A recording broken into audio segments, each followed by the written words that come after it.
What's up sa mga kahombre ko dyan? Makagagawa sa na naman nga pala to. At syempre mga kahombre ko, today is a very good day kasi finally atin na pong tatalakayin ang isa sa napakaganda pong couple, no? Well, dating magandang couple sa social media. Mga couple, mga kahombre ko, na nagkaroon at tumanim ho sa mga utak ng mga Pilipino. Couple, mga kahombre ko, na hindi lang sa isip kundi sa puso rin ho talaga. Tumatak na bilang isa sa pinakamalaking brand ng couple vloggers sa balat ng social media history ng Pilipinas, mga kahombre ko. And this is the rise and fall of Elga, ang tambalan ni Sir Gavin at ni Ma'am Elma.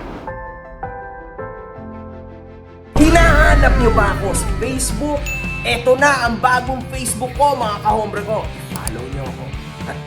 Ang Elga ay ang pinagsamang pangalan ng sikat na couple na sina Gavin Kapinpin o mas kilala bilang Sir Gavin at Elma Asagra na kilala naman bilang Ma'am Elma. Si Sir Gavin ay merong 1.8 million followers sa Instagram, 8.24 million subscribers sa YouTube at 18 million strong followers naman ho sa Facebook. Si Elma naman ay merong 883,000 followers sa IG, 551,000 subs sa YT, at 5.2 followers sa FB, mga kahombre ko. Saan nga ba nagsimula ang lahat? Most probably, napakarami lang din nga nakidikride sa storyline ni Sir Gavin at ng Elga, mga kahombre ko, to the point na hindi nila alam kung saan nagsimula ang lahat. Mag-umpisa muna tayo sa tunay na vlogger between them two, na si Sir Gavin. Nagsimula si Sir Gavin sa pag-post ng kauna-unahang video niya noong September 16, 2012. That's way back, mga kahombre ko. Makikita natin na back in the day pala si Sir Gavin was a singer. Mahilig siyang mag-cover ng mga kanta, and actually magaling din ho siyang mag-play ng iba't ibang mga instruments tulad na lang ng piano at gitara, mga kahombre ko, at marunong din siyang kumanta at the same time. As you can see, mga kahombre ko,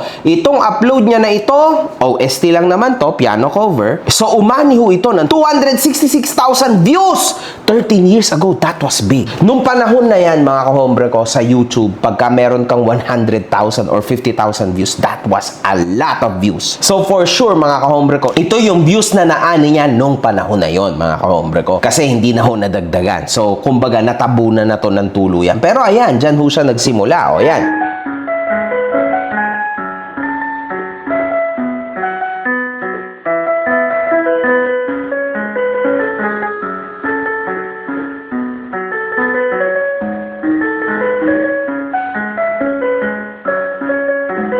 Tindi, no? Tagal na rin pala ni Sir Gavin sa social media. Buong akala ko, bago-bago lang siya. Yung pala, bago-bago lang siyang sumikat. Pero matagal na rin siya nag-try, and makikita natin, mga kahombre ko, na isa siya sa mga yapak na dapat sundan ng mga aspiring influencer. Nakita nyo? Nagsimula siya sa paggawa ng mga cover. Kumakanta siya, di ba? Nagpe-play ng instruments. Tas ngayon, bigla na siyang naging content creator. Ayun yung lagi kong pinapaliwanag sa inyo, mga kahombre ko. At para sa mga aspiring content creators, hindi porke walang views yung content na naisip nyo from the start, doon na kayo magtatapos. Now, it will depend kung saan kayo magugustuhan ng mga tao. Kaya wag dapat kayong susuko. Imagine niyo si Sir Gavin. Nagsimula siya as a singer, let's say, di ba? As a person na nagpe-play ng kanyang mga instruments. Tas ngayon, naging prankster na siya. Pero doon siya mas pumato sa pagiging prankster niya. Niyakap niya na. O, di ba? Kasi nag-try siya ng iba't ibang mga content. It's very important. Kung talagang nasa puso at isipan mo ang pagiging content creator, then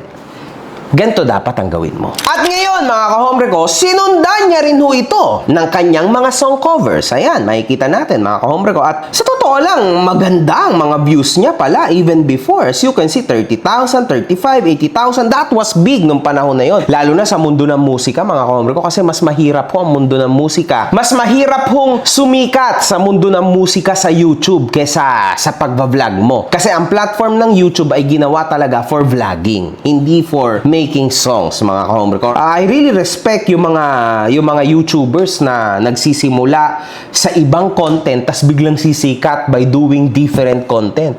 Parang langit at lupa to, mga ka-hombre ko. Super different nito. Wow, man. Shocked ako, mga ka-hombre ko. Crazy, man. Ang galing, man. Ang galing, galing. Hindi rin nagtagal, mga ka-hombre ko. Nag-daily vlogs na siya kasama ang kanyang mga kapatid. Sinasama rin nila paminsan-minsan ang kanilang mga magulang sa mga vlogs nila noon. As you can see, mga ka-hombre ko, dito na ho sila sumabog ng sagad. Million views na sila, 400s, million views. Kaya ho hindi niya na binitawan itong mga gantong klase ng content, mga ka-hombre ko. Now you understand. Kasi nahanap na niya finally ang tunay niya na linya.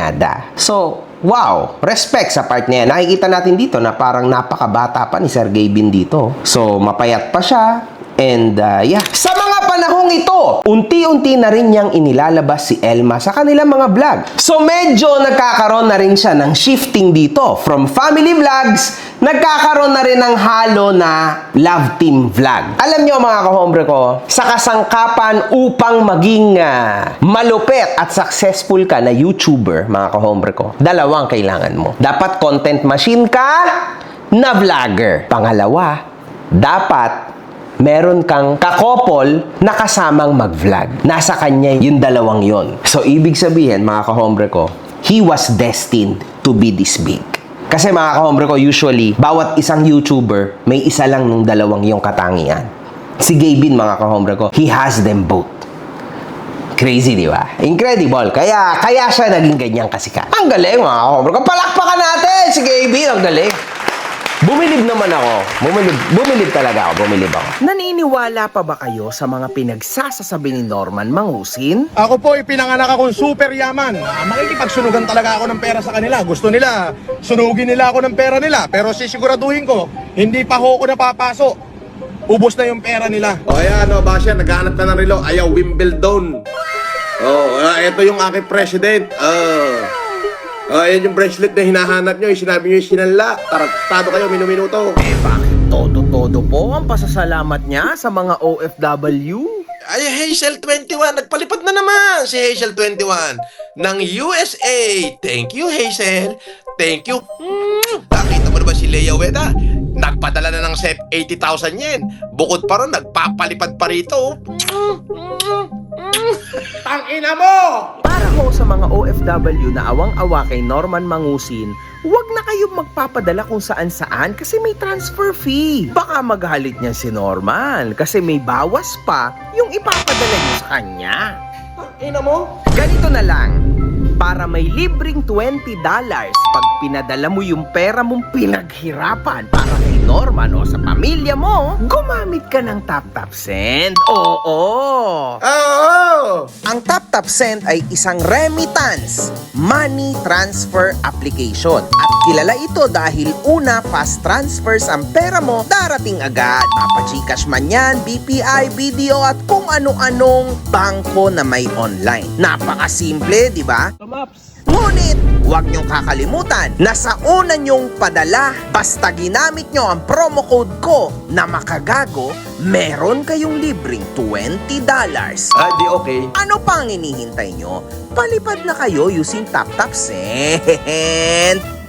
At sa pagbibigay ho ng saya ni na Sergey Bin at ng mga kapatid nito, bigla na lang itong mapapalitan ng kalungkutan pagkatapos nilang mag-post ng Guys, mag-ano muna kami, mag-exit muna kami. Papaalam muna kami saglit sa pagpo-post. Kasi kakawala lang yung papa namin.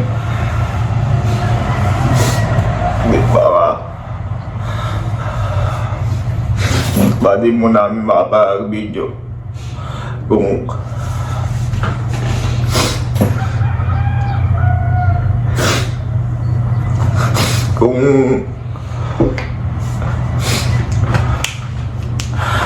mag-post man kami, baka yung patungkol na lang muna kay Papa. Pero baka sa mga susunod na araw, wala muna kaming may video. Kasi wala ni Papa namin.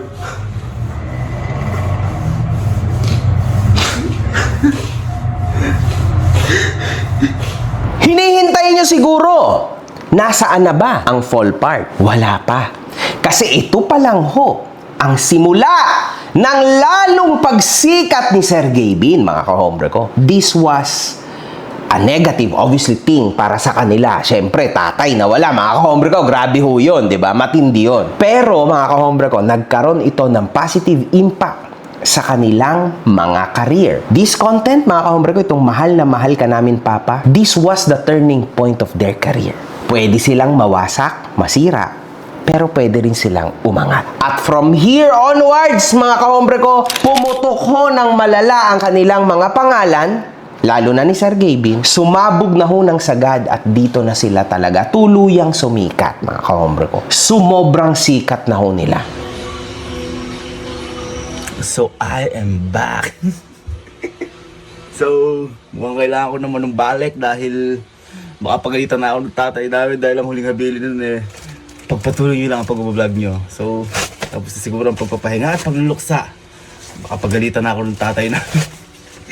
Kaya magbablog na ulit ako. Balik na natin ang mga kagaguhan. At sa dalawang kapatid ko, kumanda na kayo dahil I am back, bitches. At ito ang tandaan nyo, mga kahombre ko. Hindi ho kasinungalingan tong sinabi na to nila Sergey Bin na yan ang huling bili ng kanilang tatay ang magpatuloy sa pagbablog. Totoo ho yan, mga kahombre ko, kasi witness naman tayong lahat na madalas nilang nakakasama ang tatay nila sa mga vlog nila initially, di ba? So, most probably, yan din talaga yung nakitang turning point ng tatay niya sa mga buhay nila. And actually, I commend this family sa part na to kasi talagang lehitimo ho ito. I believe na real to.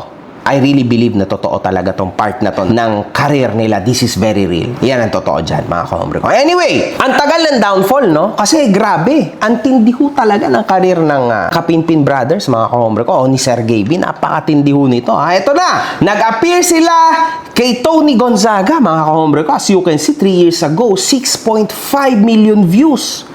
Oh my God! Para interviewin ka ng isang Tony Gonzaga, then dapat isa kang malaki tao, di ba? Isa kang malaking personalidad sa internet, for sure. And after this, na-interview pa sila ni Boss Boy Abunda, mga kahombre ko. Ayan, makikita natin, no? Million views din ho ito, mga kahombre ko. Ang tindi. Ni Madam Karen Davila, at syempre, ni Ivana Alawi, mga kahombre ko, almost 10 million views, mga kahombre ko. Grabe ho ito. At syempre, ng Family Feud Philippines, which is very famous, no? Nandito si Ding Dong Dantes, mga kahombre ko, bilang host. So, this is big. So, nandun din sila. So, everybody saw Kapinpin Brothers. Everybody saw Sergey Bin. So, from now on, talagang tumatak ng literal ang pangalan ni Sergey Bin at ng kanyang mga kapatid. Ngunit ang tanong, nasaan banda ba nagsimula ang Elga? At yan naman talagang content. So dito na natin yan malalaman. Makikita ho natin, slowly but surely, di ba? Lagi na nila itong nakakasama sa kanilang mga vlogs. Yeah. Ano yan? Ano, love letter? Ano to? Ano to? Saglit pa lang, naluluha ka na! Hindi, matagal na kasi ako nakalive. Kaya masakit na sa mata, medyo lumiliwanag yung Gusto ko mata lang ko. sabihin sa'yo na lahat ng nakikita mo yan. Ay, alis mo. Lahat ng nakikita mo yan sa'yo yan. Ay, walang bawian to ah. Eto na nga, mga kahombre ko, yung sinasabi ko na isa sa mga mahalagang point, no, na meron dapat ang isang YouTuber. Ang magkaroon ka ng collab team. It's very important. So now, dalawa na ho ang content ni Gaybin, which is sobrang halaga nito bilang YouTuber para hindi umay. Love team, ka-love team niya, o love story niya, prank kasama ang kanyang buong pamilya. My God, man. So dito, mga kahombre ko, nagbo-bloom na ho ng napakatindi ang mga bulaklak sa puno na binuo ni Sir Gaybin, mga kahombre ko, kasi patindi ng patindi ang kanyang karir. Ngayon, mga kahombre ko, nakaladkad niya pa ang kanyang pamilya at pinakamalupit pa sa lahat, naka-form pa ho siya ng love tandem niya. My God, mga kahombre ko, sky is the limit for Sir Gaybin. Tingnan nyo kung gaano kaganda ang karir ni Sir Gaybin at ng Kapinpin Brothers. Napakatindi ho nito, mga kahombre ko. Dahil sa mga nakakatuwa at nakakakilig nilang videos, binansagan na sila ng kanilang mga supporters bilang Elga, mga ka-hombre ko. Yan. Ano message mo dahil this is the last day na dito ka sa school, tapos ayaw pa niya ipaalam sa akin eh. Na ito, magre-resign ka na. Ano message mo? Message ko ay nakakalungkot. Pero isa na po akong tambay. Hindi, proud naman ako sa'yo kasi sabi nga ng teacher kanina, goodbye is not the ending. It is the Beginning. beginning. Tama ba? Tama. Oh, happy ka naman yan. Yes, Happy ka rin sa binigay ko. Picture tayo, picture. 1, 2, 3. Hindi, pero biro love, I'm so proud of you. At 5 years. sana, yan, yung 5 years mo na yan ay, this is all nga, ito pa lang ang simula. Sana galingan mo pa, love na love ka namin. Galingan mo pa. Ganda. So pinag-resign na ni Sir Gavin, si Ma'am Elma, syempre, para talagang maging full-time vlogger na rin. Si Ma'am Elma. Which happened, di ba? Kaso lang, may unfortunate na bagay na mga nangyari. Dahil sa sipag ni na Sir Gavin at ng kanyang mga kapatid sa pag-upload ng daily vlogs, nagbunga ang lahat ng ito nang makapagpundar sila ng sariling compound na tinawag nilang Camp Pinpin, mga ka-hombre ko. Kung mapapansin nyo, campo namin ng Kapinpin. Parang pinagduktong ko lang yung camp at saka Kapinpin, kaya Camp Pinpin. Ayan. Ang sarap pala mag-ganun, no? So dito mga ka-hombre ko, sumabog din ito to the point na dito na nga sila na feature ni Madam Jessica Soho. Ang maganda pa dito, ginawa nila itong lahat nang walang inaapakang tao. Ayan, totoo yan. Di ba? Oo. Hindi katulad ko na kung ano-ano nangyari sa buhay ko bago ako nakarating dito. Alam niyo na yan. Pero hindi ito tungkol sa akin. Ito talaga legit. Wala silang inaapakan tao. Lalo na si Sir Gavin. Nung panahon na to, wala. He was just having fun. He was just having the best moment of his life. Ang makasamang pamilya niya at ang girlfriend niya sa content niya at kumita ng maraming pera. At ito pa maganda kay Sir Gavin. Hindi rin siya nag-promote ng sugal. Mapaligal man yan or illegal. So, kudos kay Sir Gavin. Sa part na yan, mga ka-hombre ko palakpakan natin si Sir Gavin. Ang galing.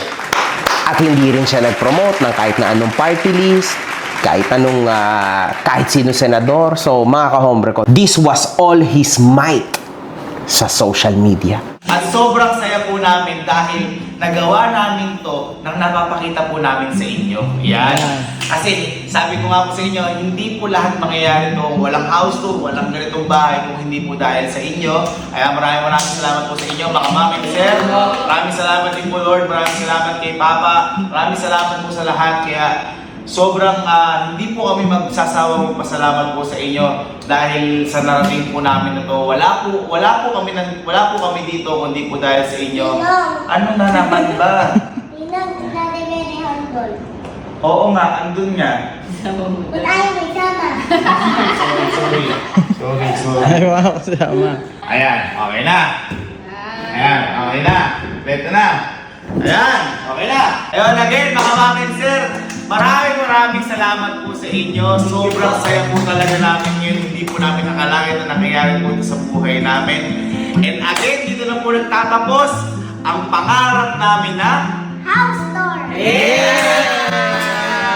Uulitin ko sa inyo mga ka-hombre ko, lalo na noong mga panahon na to, sigurado maraming nare-receive na offer si Gavin sa mga sugal. For sure. And for sure, hindi lokohan. Baka 10 million, 15 million ang offer sa kanila kasi they were big personalities. To the point na wag niyong kakalimutan mga ka-hombre ko, ako at iba't ibang mga malalaking personalidad sa social media, nabulag niyan mga ka-hombre ko. In fact, nag-promote kaming lahat. Ang mga natira lang na hindi nag-promote, si Kong TV, si Gio Ong, and this guy.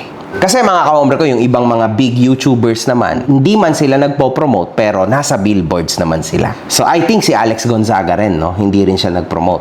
So, everybody promoted. Kasama na ako doon, mga ka-hombre ko. Pero itong tao na to, talagang literal na hindi siya naniwala sa shortcuts. Wala akong shortcut kay Gavin. He's done this the hard way. Hindi tulad namin na nangarap kami ng easier life. Eto ho, hard way to mga kahombre ko. Kasi literal na views over views over views siya. And actually, putang ina. Saludo kay Sir Gavin sa part na to. This was very hard mga kahombre ko. Iilan lang yan. Lagi ko yan inuulit mga kahombre ko. Siya, Sir Gavin, si Kong TV. Si Kong TV lang mga kahombre ko. At syempre, si Gio. Man, dun pa lang mga kahombre ko, dun pa lang sa hindi sila nag-promote ng sugal mga kahombre ko, dun pa lang ho talagang one of the best YouTubers of all time itong mga to. So, solid talaga. I am with this mga kahombre ko. Promise. Yan ang maganda sa mga taong to. Again, hindi rin madali. Kasi for sure, binubulag sila sa pera pero hindi sila nagpaisa. Ang galing. Mas inisip nila na mas marami silang kikitain na pera by vlogging. Kasi for sure, mawawala ng tiwala, mawawala mga followers nila kapag nag-promote sila ng sugal. Nangyari nga yan kay Juni Boy, di ba? Meron ditong malupit. The biggest! Si Juni Boy. Nagsimula po si Juni Boy mag-promote ng sugal online casino noong July 28. Makikita nating lahat mga kahombre ko kung gaano siya kahipokrito. Upper right na kasulat, huwag mo na gayahin. Yan po yung pinakauna niyang online casino na live. Kung saan meron din siyang sinabi na kumakalat sa TikTok. Kung saan sinabi niya na hindi naman daw siya nagpo-promote, siya daw ay naglalaro lang. Na parang nakikitrend lang siya sa lahat na nakikilaro lang siya. Ay guys, hindi ako nagsusugal, nagpo-promote ng sugal ha. Naglalaro lang ako, nilalive ko lang for entertainment. Gago! Could you imagine mga kahombre ko kung gaano kasinungaling, kahipokrito ang inayupak na si Juni Boy? Halata na po, mukha sa mukha, mata sa mata, ngipin sa ngipin. Winasak niya yung sarili niya by promoting itong ang mga sugal. So tama yung naging choice ng mga to. Very good guys. Sa part na yan, saludo ko sa inyo. Solid. At makalipas ang isang taon,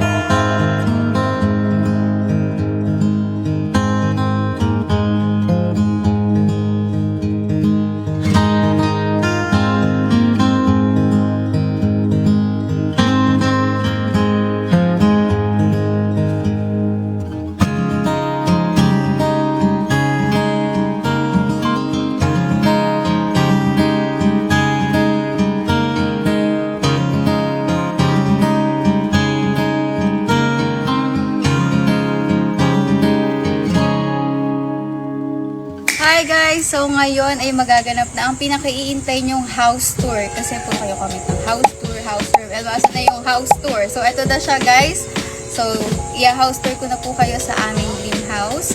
At tapos na po siya finally. napakaganda ho din ang bahay ni Ma'am Elma, makikita ninyo. So, dito mga kahombre ko, makikita nyo na iba rin talaga yung pag-iisip ng mga to, no? Kasi makikita nyo na bago ang lahat, inuna muna nila ang kanilang titirahan. Talagang may pinag-aralan tong mga to. Halata, di ba? Kasi, hindi nila ginaya yung lakad ng almost 95% ng mga YouTubers. Ang magyabang,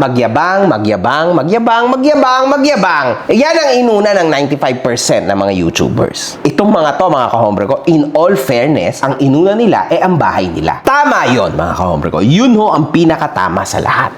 Una, ayusin mo muna ang bubong mo bago ka magmayabang ng mga luxurious na kotse, luxurious na bags, luxurious na kung ano-ano, at maraming pera na flexing. Ayusin mo na bahay mo.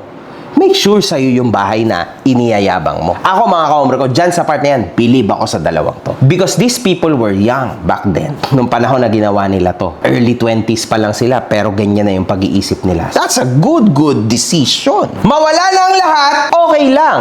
May bahay at lupa naman sila. That's it. Di ba?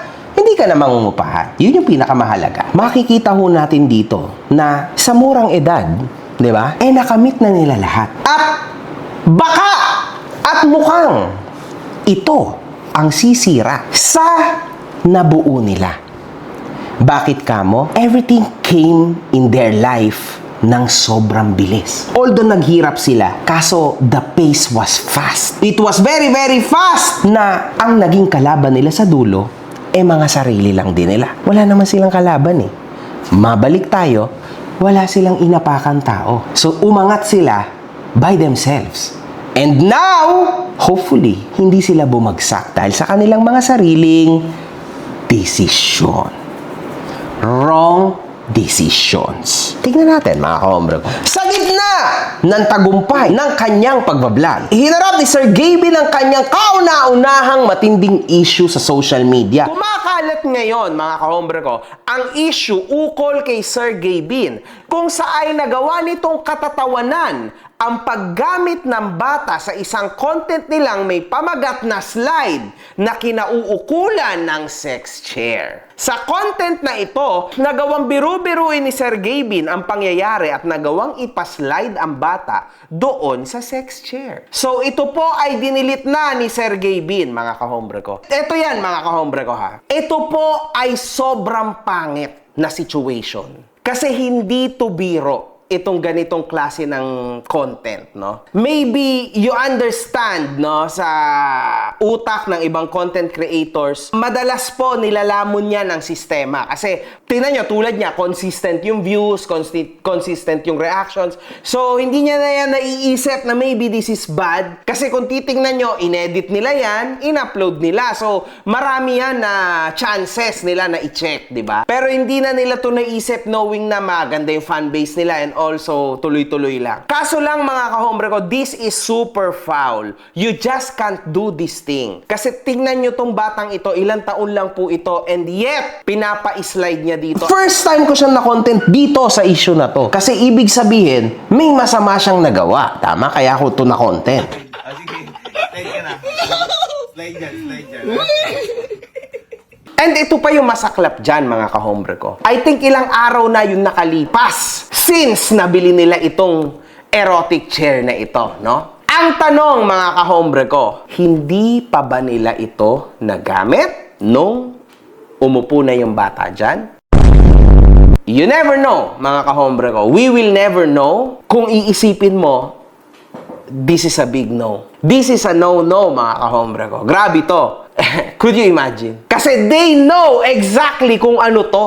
Yun ang nakakatakot, mga kahombre ko. They know it very well kung saan ginagamit itong chair na ito ukol sa video nila. So, wala siya talagang excuses. No excuse here. Hindi ko nga alam kung magsosorry man ito si Gabin. Would this be pardoned? Hindi ako sure because this is a kid. Mas malala pa po ito sa issue ng Bini, mga kahombre ko. Kasi may action talaga to. At gamit mismo yung bata. On top of this erotic furniture na no one knows kung nagamit na. Ba't mo ba binibili ang isang gamit? Kaya nga gamit para gamitin. Hindi para gawin display. No. Lalo na at sofa to, furniture to, di ba? You use this. Pag maalala at maiisip nyo, hindi pang Sir Gabin ang ganitong klase ng utak. Kumbaga, hindi ko alam kung ano nangyari sa kanya, pero dito pa lang, lumabas na ang napakaraming question mark sa utak ng mga netizen kasama na tayo. Anong nangyari kay Sir Gabin? Diba? After all this time, after all these years, after all the contents, biglang may ganito? Wow! This was very shocking. At dito na ulit lalabas na ang naging kalaban at pwedeng maging kalaban lang ni Sir Gabin ay ang sarili niya. Wala nang iba. Because this decision was made by him. Nobody else. So, wala ka talagang masisisi kundi sarili mo lang. Kasi si Sir Gabin ho ang alpha ng buong storya na to. So, definitely, wala siyang pwedeng sisihin kundi ang sarili niyang desisyon. And this time, talagang ang waters ho ay paunti-unti nang lumalagapak sa ulo ni Gabin. Dito, makikita natin kung papaano niya to hinarap. Dinilit niya ang post and then nag-apology letter siya sa kanyang Facebook page. To the point na kahit nag-sorry siya, medyo nakalimutan naman na, tumanim pa rin ho sa isip ng mga tao yan. Kasi sobrang laking issue ho talaga niya. Napakalala ho niyan, mga kahombre ko. Yun na naging ending, mga kahombre ko. So, pangalawang issue, mga kahombre ko. Kamakailan lang ay napansin ng mga netizen na tila missing in action si Sir Gabin sa mga bagong upload na videos. At tanging ang kanyang mga kapatid na lamang ang madalas na napapanood. Even si Elma was not present, mga kahombre ko. So, meron na ding unti-unting namumuong mga questions. Kaya naman, upang sagutin ang lumalaking espekulasyon ng publiko, naglabas sila ng isang pahayag o video para ipaliwanag ang tunay na dahilan, mga kahombre ko. So ngayon mga ma'am and sir is announcement lang po ito. Ayan, sa mga nagtataka po kung bakit wala po si Kuya sa mga nakakaraang vlog po namin. Ayan yung mga ilang vlog na po namin, ilang araw na rin. At ayun, si Kuya po kasi ngayon may pinagdadaanan. Ayan, sa pinaka-best term po is hindi po okay si Kuya. Hindi okay. Sa mga nakakaraang araw po na to. At kagabi po sa hindi inaasahang pangyayari, sinugod po si Kuya sa ospital. Kasi po, nung mga bandang alas 8 po kagabi, tumawag sa akin si Ate Elma na puntahan ko daw po si Kuya doon sa bahay niya. Kaya lang po, wala po ako nung time po na hindi sa bahay, kaya tinawagan ko po si Lalo. Kaya yung time boy na pagtawag mo sa akin na yun, ramdam ko na agad na may iba. Kasi iba yung tono ni Allen. The way na kinakausap ko siya ng normal. Ayun, pagkatawag niya sa akin, pagkasabi niya puntahan ko si Kuya sa kwarto, sa bahay, tumakbo na agad ako. Tapos sumilip ako. Pagsilip ko, hindi normal. Kumbaga, malalang emergency to.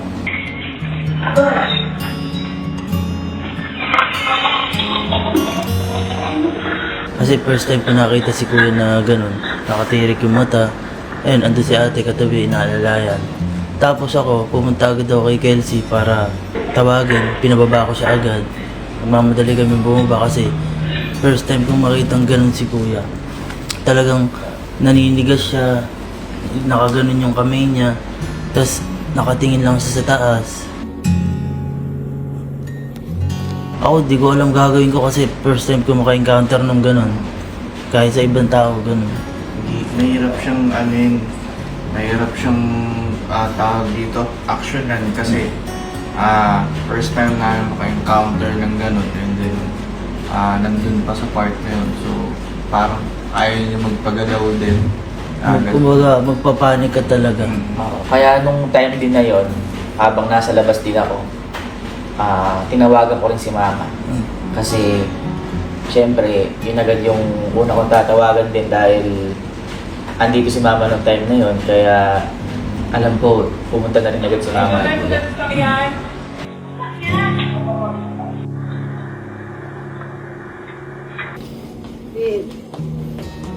Ben. Nak. Relax ako.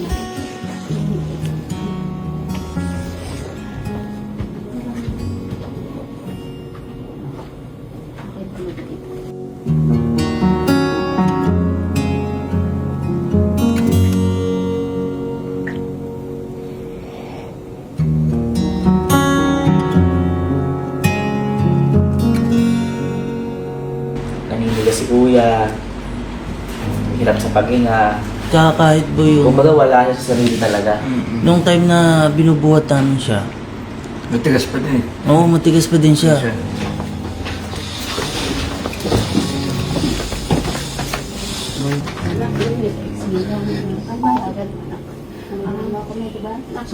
Dito nga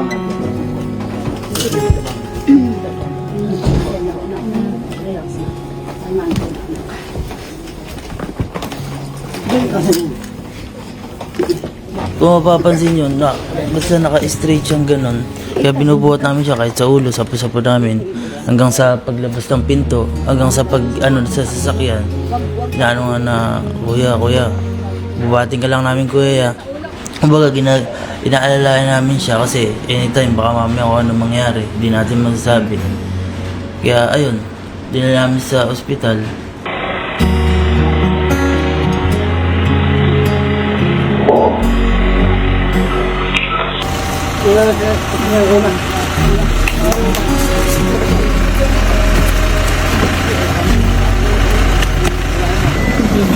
Dito sa sura ko na.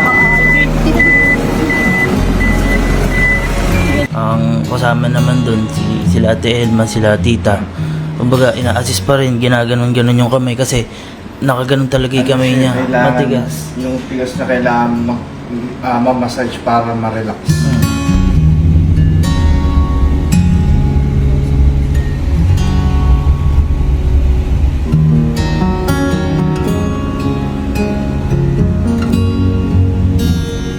makikita natin dito na ito ho ay umani ng 3.7 million reactions sa Facebook, mga kahombre ko. This is crazy. Crazy numbers ho ito, ha? At binansagan ho natin siya, mga kahombre ko, na nahilo o nahuli.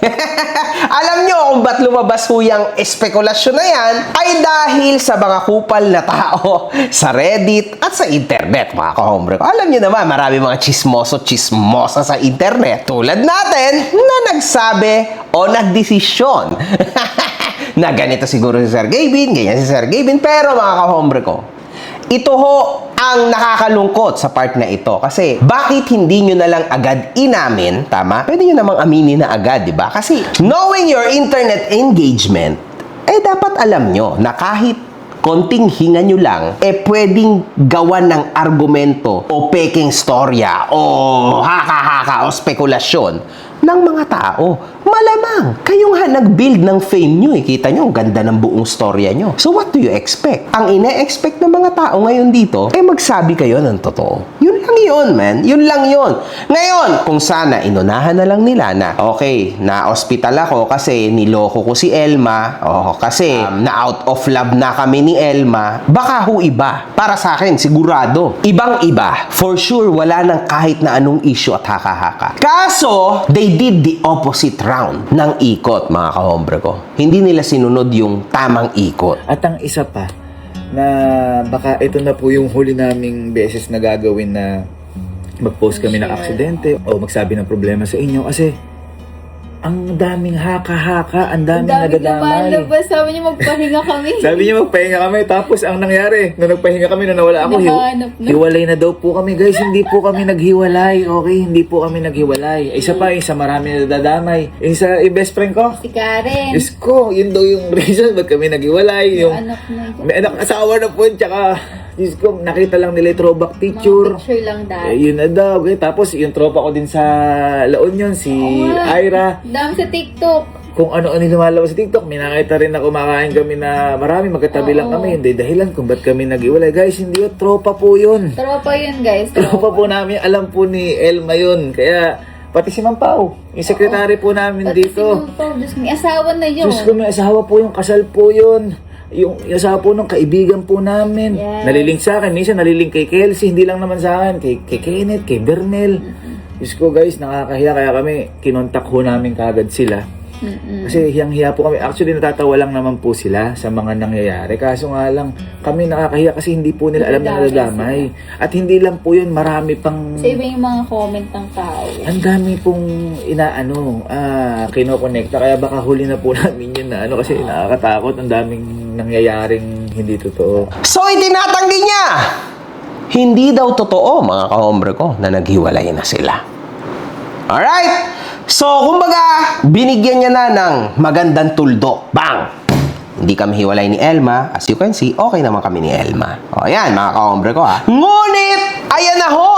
Ang naging huling appearance ni Ma'am Elma sa mga videos ni Sir Gavin. Hanggang doon sa bumili si Sir Gavin ng 20 million pesos worth na kotse para sa sarili niyang birthday, mga kahombre ko. Hindi niya rin kasama si Ma'am Elma. So, ngayon, lumalawak na ho, lalo, ang spekulasyon na baka totoo lahat ang lumalabas online. Nahiwalay na talaga sila. Nag-try lang si Gavin na mag-damage control nung araw na ito. Siguro, nakausap niya pa si Elma. Pinagbigyan siguro siya ni Elma for the very last time. Para lang siguro medyo magkaroon sila ng konting katahimikan upang lumabas ulit sila sa iisang frame lang. So, parang napagbigyan ata, mga kahombre ko, kahit papano, di ba? Ngunit, mga kahombre ko, eto na ho ang pinakamasakla. Hindi rin nagtagal. Yumanig muli ho ang mundo ng kanilang mga supporters sa magkasabay na post ni Sir Gavin at Ma'am Elma na nagsasabing hiwalay na sila totally. It's almost been a month now, mga kahombre ko. Inisip ng marami noong una na baka isa lamang itong prank. Ngunit halos 20 plus days na ho ang nakalipas mula nang ilabas nilang pahayag na ito. At kapansin-pansin, hindi na nga talaga sila nakikita magkasama sa iisang frame at kanya-kanya na silang upload sa kanilang mga channel. At ito rin ang mga naging pahayag lately ni Ma'am Elma. Mahal mo pa ba? Pero naman, 7 years yun, guys, no? Siyempre, yung love, nandun pa rin naman yung love. Second chance kasi depend. Pero grabe, 20k agad. Kanina, 20k na lang kayo, ah. Tanggap po ba ni Skya? Siguro nga hindi pa niya masyadong naiintindihan. Pero, in-explain naman namin. Pero ngayon, sobrang sweet niya. Lagi siyang nakatabi sa akin. Lagi mo. Pero, siguro naiintindihan na din niya. Pero hindi naman siya matanong. Second chance, depende kasi.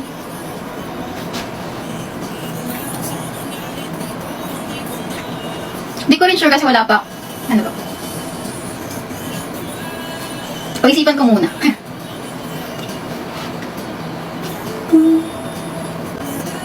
Hindi ko ma-explain yung second chance, pero naniniwala ako na kung kayo talaga. Parang ganun. Pero hindi ko ma-explain yung second chance kung paano. In a way, parang, basta, marami kasing factor kapag kabili yung second chance eh. So, yung may mga hindi pwede, ganitong pwede. Basta doon ako sa view na kung kayo talaga.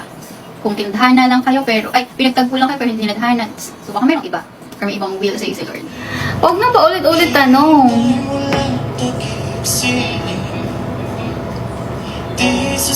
Yes, may discount up to 50% off po. Daig nyo pa si Sky nga hindi nagtatanong eh.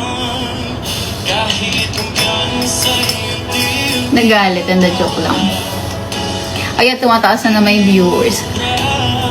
Nagiinit ulo ko sa inyo, ma. So kayo, mga kahombre ko, kung tatanungin ko kayo, sino ang pipiliin nyo? Yung gay bin na singer o yung gay bin na batang vlogger na nasa prime niya? O yung gay bin na nasa kalagitnaan ng prime niya na nasa kanya na lahat?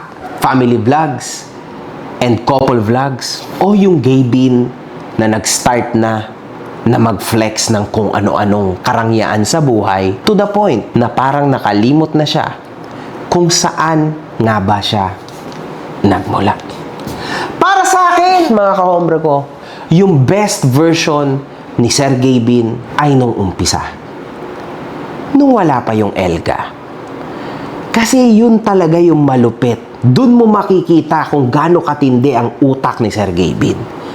Imagine niyo mga kahombre ko, nag-start siya as a singer or an instrument guy, di ba? Tapos biglang naging prankster siya, naging vlogger siya. Grabe yun mga kahombre ko, napakalayo ho ng isinwitch niya sa utak niya. Maging successful lang. Ganun katindi si Sergey Bin. Nakapanghinayang lang na unfortunately, we are really seeing his downfall now. Sana makabangon pa si Sergey Bin. At lalong-lalo na ang Elga. Kung meron pa. Pero, mga kahombre ko, dahil Elga nga ang ating argumento dito, rise and fall ng Elga, eto na ho para sa akin ang katapusan ng Elga. Yup, this is really the fall of Elga. Pero okay lang yan. At least nagkaroon naman kayong lahat ng good time seeing them together in just one frame. Nakapagpaligaya din naman siguro sila sa inyo. Nakapagpatanggal ng lumbay at problema sa mga buhay-buhay nyo. One love, good fucking vibes.